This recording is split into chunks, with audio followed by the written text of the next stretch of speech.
Bueno, pues tenemos ya una propuesta, un proyecto seleccionado por el presidente electo para construir el nuevo aeropuerto internacional de la Ciudad de México. Fue pues una polémica enorme en la que estuvimos enfrascados, una división, una polarización innecesaria desde mi punto de vista, pero se eligió, se seleccionó, diría yo, por dedazo del presidente electo, el proyecto de Santa Lucía. ¿En qué consiste el proyecto de Santa Lucía y por qué es mejor que el de Texcoco? Vamos por partes.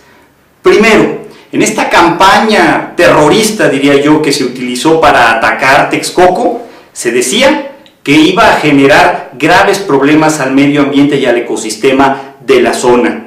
Incluso se llegó a plantear que iba a haber un genocidio. Esto lo dijo el presidente de la Comisión de Cultura de la Cámara de Diputados, Sergio Mayer. Obviamente quiso decir ecocidio, ¿verdad? Pero bueno, ¿qué pasa con el proyecto de Santa Lucía? Pues también va a generar graves problemas ambientales. Eso no lo digo yo, eso lo dice Fernando Córdoba, doctor en ecología por la UNAM, que es la misma persona que contrató López Obrador para desacreditar la parte ecológica y ambiental de Texcoco. De hecho, varios especialistas en el tema dicen que incluso generaría un desabasto importante de agua. La Comisión Nacional de Agua tiene un dictamen hecho diciendo que va a haber un déficit del vital líquido en los próximos años, por lo tanto no sabemos si se pueda contar con agua en este nuevo aeropuerto, que es una obra enorme, simplemente para construirla. También se dijo del proyecto de Texcoco que los pobladores de la zona estaban en contra, que había una oposición vecinal o social importante. ¿Qué cree? También en Santa Lucía, y mayor de hecho. En Santa Lucía son 12 pueblos originarios que se han manifestado en contra de la construcción del aeropuerto en la actual base aérea militar. También son cerca de 8 organizaciones vecinales que han dicho que no lo quieren, entre ellas una agrupación dedicada al cuidado del agua que también dice que se utilizarían los mantos freáticos y que los dejaría sin abasto en los próximos años. Entonces, en esta parte, pues estamos en las mismas o hasta peor.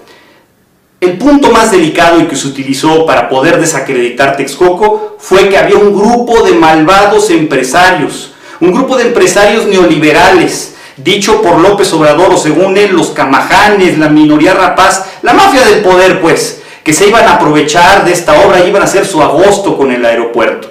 Pues, ¿qué cree?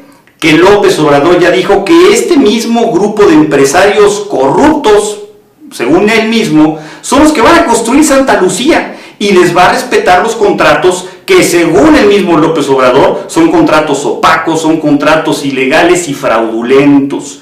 Va a salir exactamente lo mismo, no se va a combatir la corrupción en este punto. Algo que se mencionó mucho era el punto de las Afores también, y mucha gente se quejaba porque se iban a utilizar los fondos de las Afores para construir el aeropuerto de Texcoco. Esto no es ilegal, déjeme decirle. Uno, al momento de firmar el ingreso a las Afores, el depósito, está autorizando a que el gobierno, a que el Estado utilice este fondo para proyectos de infraestructura. Y está la garantía de que se cuenta para cuando uno lo disponga de este recurso. ¿Pero qué cree? López Obrador ya anunció que los mismos bonos, que ascienden a cerca de 80,000 millones de pesos que están depositados para construir Texcoco, los va a tomar para construir Santa Lucía. Esto quiere decir que López Obrador, el presidente electo, utilizará las Afores de las personas para construir el aeropuerto en Santa Lucía. Por ahí tampoco va la cosa. Hablemos de los estudios. El proyecto de Texcoco contaba con cerca de 64 estudios de factibilidad que daban cuenta de que era viable construirlo desde el punto de vista aeronáutico, desde el punto de vista ambiental, desde el punto de vista financiero, desde el punto de vista estructural.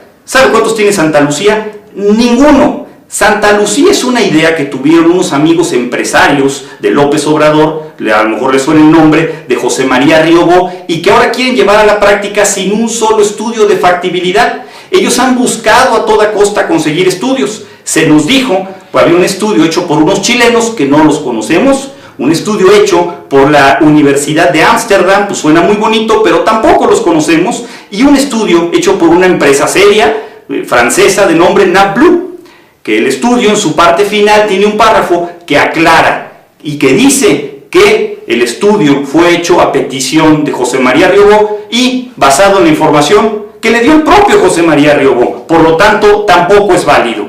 Por si fuera poco, el propio presidente electo anunció con bombo y platillo que el gobierno francés avalaba el proyecto y el estudio de Santa Lucía. Pues nos duró muy poco el gusto. No pasaron ni 6 horas antes de que el gobierno de Macron dijera: yo ni conozco el estudio, yo no lo avalo, y lo que dice López Obrador es mentira, no es cierto. Entonces, ¿en qué quedamos? Vamos a hacer un resumen. Se decía que en Texcoco iba a haber un grave problema ambiental. En Santa Lucía también.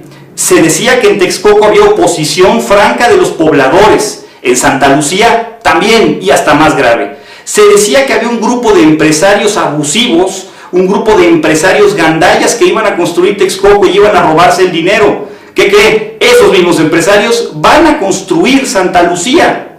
Y se decía también que se iba a construir Santa Lucía con las afores de las personas. También se va a construir el nuevo aeropuerto con ese mismo fondo. ¿Cuál es la diferencia? Que no nos den gato por liebre.